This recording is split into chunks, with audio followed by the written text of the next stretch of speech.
I am writing this under an appreciable mental strain, since by tonight I shall be no more.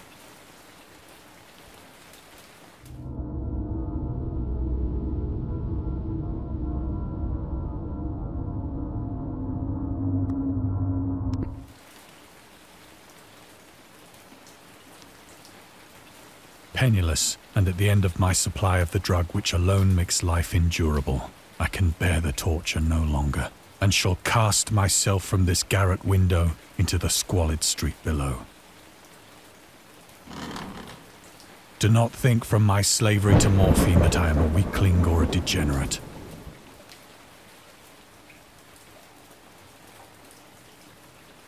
When you have read these hastily scrawled pages, you may guess, though never fully realize, why it is that I must have forgetfulness or death.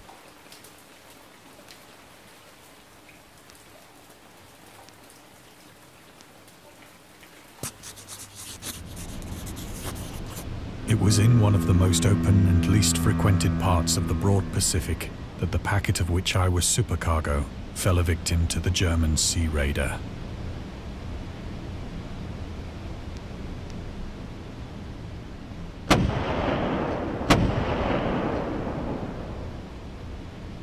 The Great War was then at its very beginning, and the ocean forces of the Hun had not completely sunk to their later degradation.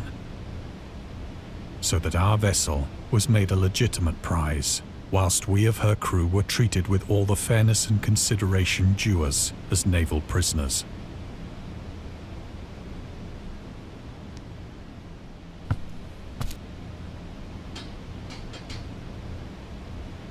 So liberal, indeed, was the discipline of our captors, that 5 days after we were taken, I managed to escape alone in a small boat with water and provisions for a good length of time.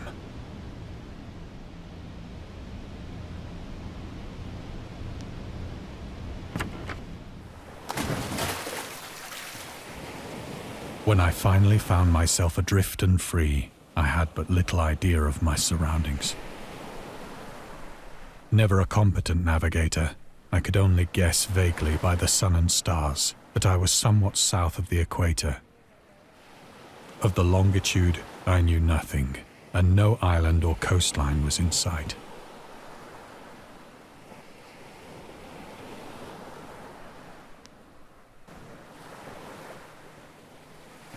The weather kept fair, and for uncounted days I drifted aimlessly beneath the scorching sun, waiting either for some passing ship or to be cast on the shores of some habitable land.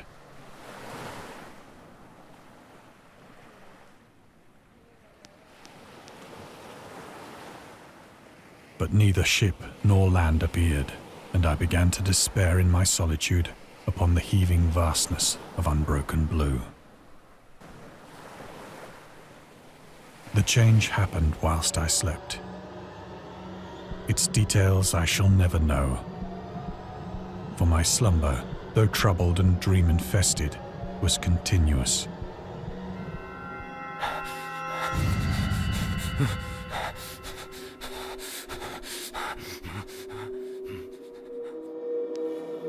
When at last I awoke, it was to discover myself half sucked into a slimy expanse of hellish black mire, which extended about me in monotonous undulations as far as I could see, and in which my boat lay grounded some distance away. Though one might well imagine that my first sensation would be of wonder at so prodigious and unexpected a transformation of scenery, I was in reality more horrified than astonished. For there was in the air, and in the rotting soil, a sinister quality which chilled me to the very core. The region was putrid with the carcasses of decaying fish, and of other, less describable things which I saw protruding from the nasty mud of the unending plain. Perhaps I should not hope to convey in mere words the unutterable hideousness that can dwell in absolute silence and barren immensity. There was nothing within hearing, and nothing in sight, save a vast reach of black slime. Yet the very completeness of the stillness and the homogeneity of the landscape oppressed me with a nauseating fear. The sun was blazing down from a sky which seemed to me almost black in its cloudless cruelty, as though reflecting the inky marsh beneath my feet.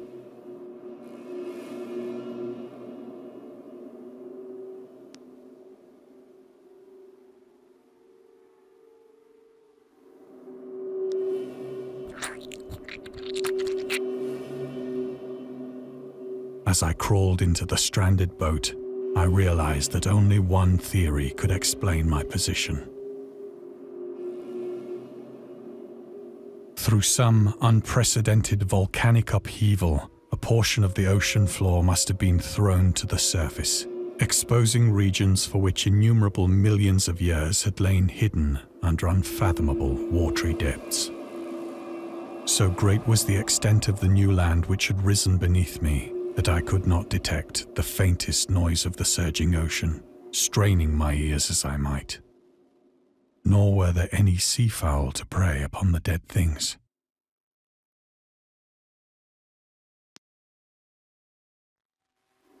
For several hours I sat thinking or brooding in the boat, which lay upon its side and afforded a slight shade as the sun moved across the heavens. As the day progressed, the ground lost some of its stickiness and seemed likely to dry sufficiently for traveling purposes in a short time. That night I slept but little, and the next day I made for myself a pack containing food and water, preparatory to an overland journey in search of the vanished sea and possible rescue.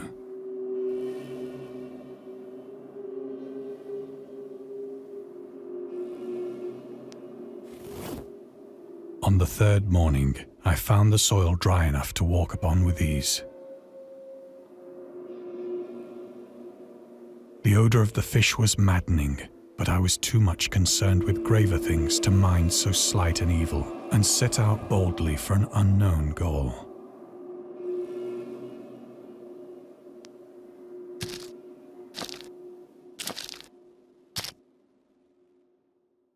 All day I forged steadily westward, guided by a faraway hummock which rose higher than any other elevation on the rolling desert.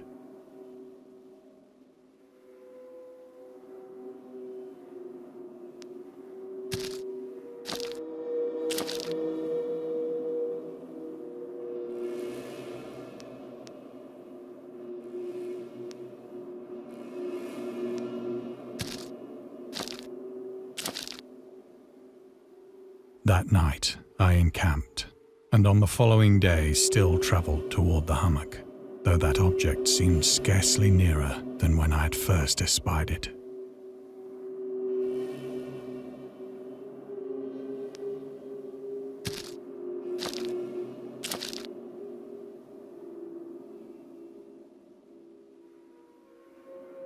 By the fourth evening, I attained the base of the mound, which turned out to be much higher than it had appeared from a distance. An intervening valley setting it out in sharper relief from the general surface. Too weary to ascend, I slept in the shadow of the hill. I know not why my dreams were so wild that night, but ere the waning and fantastically gibbous moon had risen far above the eastern plain,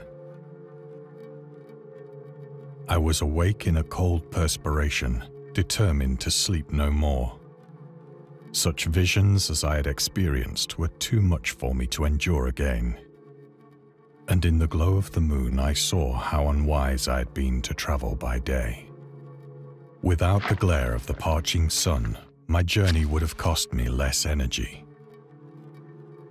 Indeed, I now felt quite able to perform the ascent which had deterred me at sunset. Picking up my pack, I started for the crest of the eminence.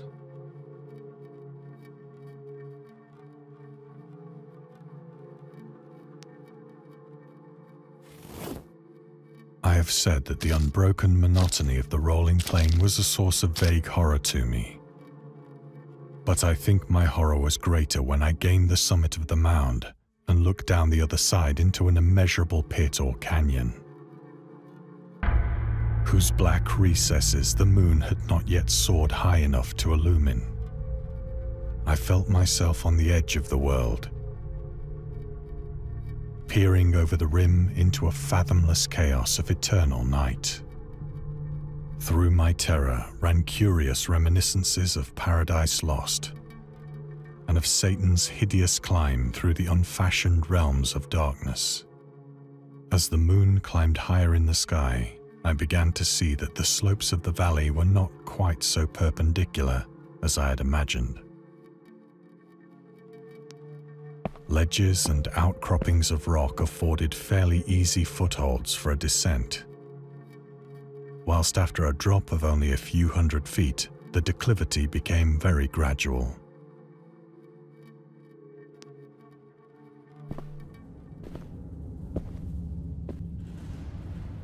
Urged on by an impulse which I cannot definitely analyze, I scrambled with difficulty down the rocks and stood on the gentler slope beneath,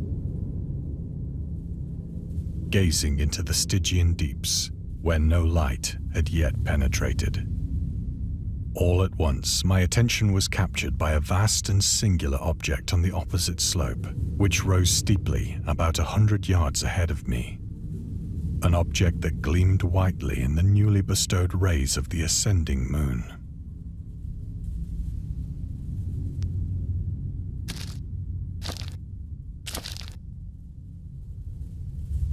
That it was merely a gigantic piece of stone, I soon assured myself. But I was conscious of a distinct impression that its contour and position were not altogether the work of nature. A closer scrutiny filled me with sensations I cannot express.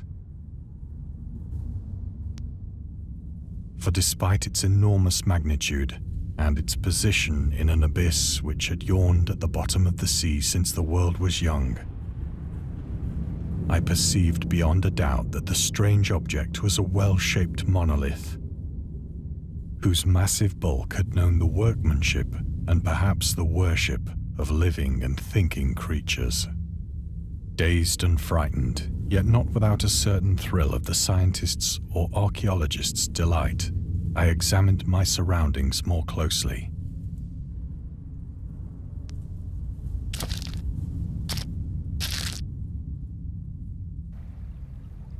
The moon, now near the zenith, shone weirdly and vividly above the towering steeps that hemmed in the chasm,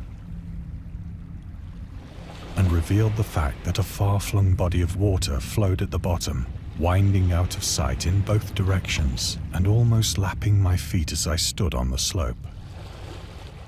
Across the chasm, the wavelets washed the base of the Cyclopean monolith, on whose surface I could now trace both inscriptions and crude sculptures.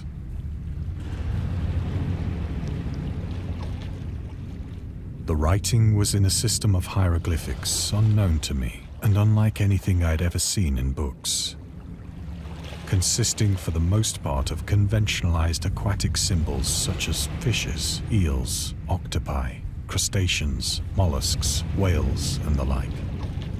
Several characters obviously represented marine things which are unknown to the modern world, but whose decomposing forms I had observed on the ocean-risen plain. It was the pictorial carving, however, that did most to hold me spellbound.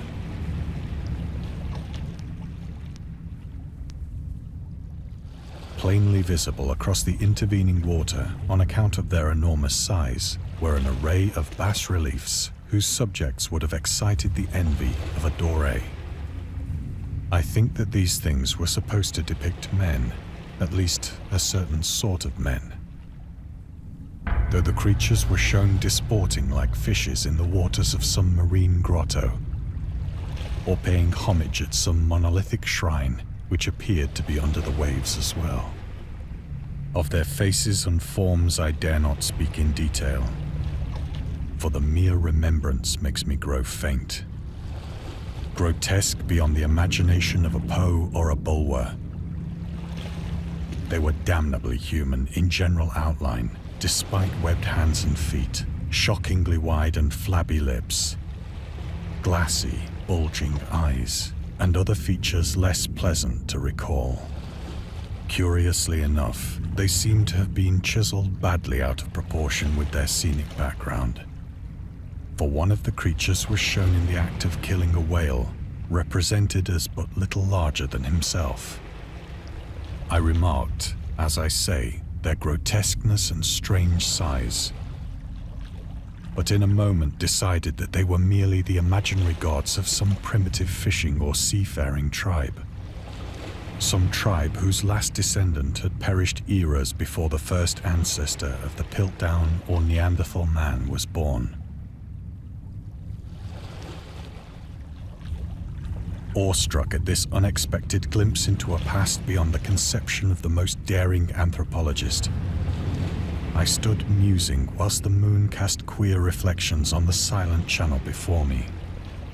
Then, suddenly, I saw it. With only a slight churning to mark its rise to the surface, the thing slid into view above the dark waters. Vast, Polyphemus-like and loathsome, it darted like a stupendous monster of nightmares to the monolith,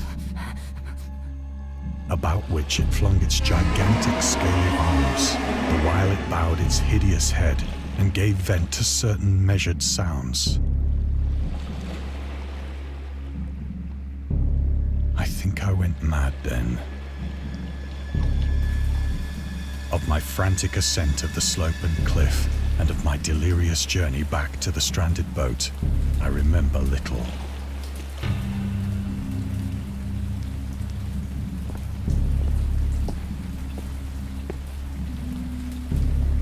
I believe I sang a great deal and laughed oddly when I was unable to sing.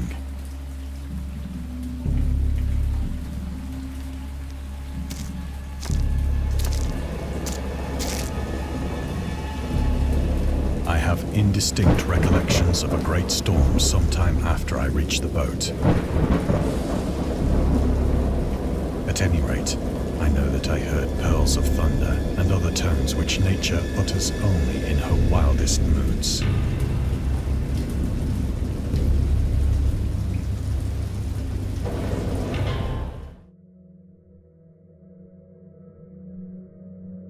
When I came out of the shadows, I was in a San Francisco hospital, brought thither by the captain of the American ship which had picked up my boat in mid-ocean. In my delirium, I had said much, but found that my words had been given scant attention. Of any land upheaval in the Pacific, my rescuers knew nothing, nor did I deem it necessary to insist upon a thing which I knew they could not believe.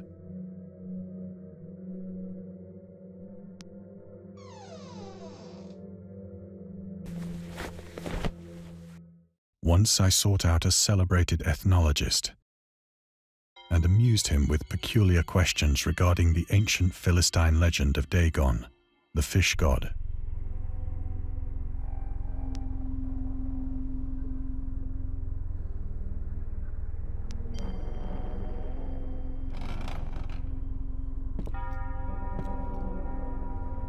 But soon perceiving that he was hopelessly conventional, I did not press my inquiries.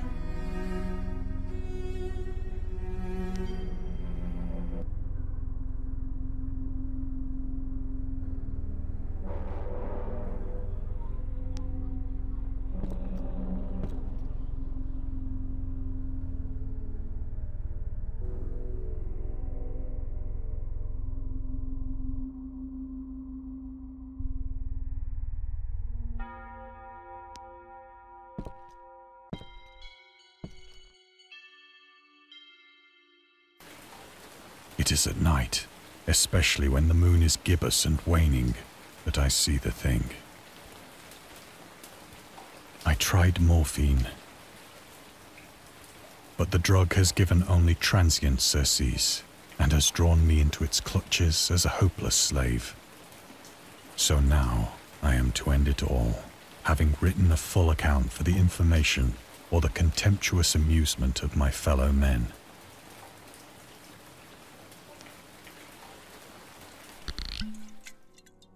Often, I ask myself if it could not all have been a pure phantasm, a mere freak of fever, as I lay sun-stricken and raving in the open boat after my escape from the German man-of-war.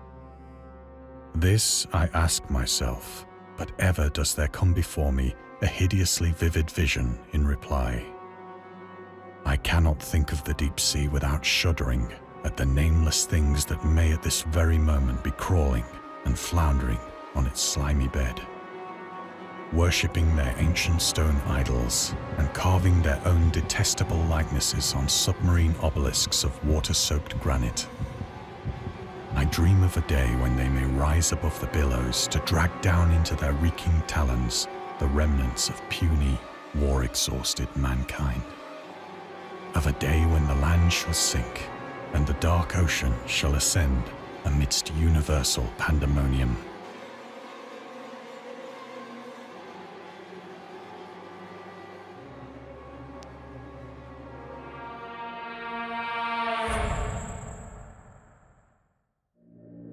The end is near.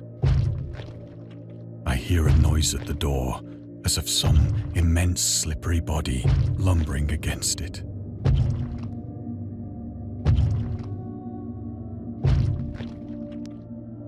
It shall not find me.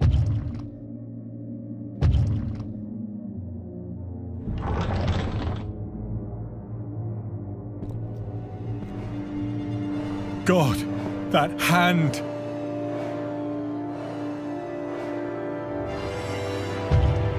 The window! The window!